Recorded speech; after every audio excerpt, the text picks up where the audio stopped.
some pigs might look cute, feral hogs are an invasive species wreaking havoc in some parts of the U.S. They're a smart critter. And if you don't really work at trying to control them and control the population, they can cause some major damage. Feral hogs have been reported officially in at least 35 states, with Kentucky ranking in the top 15 for problem pig locations.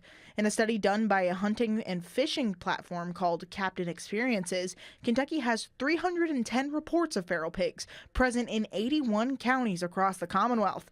They tend to eat food sources for other wildlife, like deer, forcing them out of the region and sometimes damaging crops in the process. They can be a real serious competitor and cause economic loss. It's a real pain. And they're really, really intelligent animals. So trying to control them is a real challenge where it's been attempted in other parts of the country. The goal of agencies like Kentucky Fish and Wildlife is to control the animal, and folks are encouraged not to shoot or hunt the pigs, as that can hurt their containment objective. If you hunt them, you normally make it really difficult to try to get rid of the animals from the area because they become so wary of people that control becomes a real difficult issue. That's why most agencies kind of discourage hunting if we need to control them to keep them from causing major damage.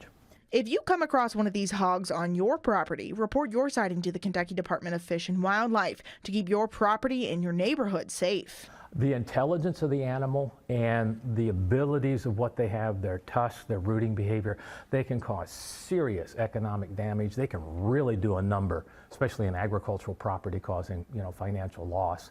For WKYT, I'm First Alert meteorologist Alexa Minton. Now, the number to report a feral hog can be found on the Kentucky Fish and Wildlife website, along with more information about how to spot a wild pig and the damage it can cause.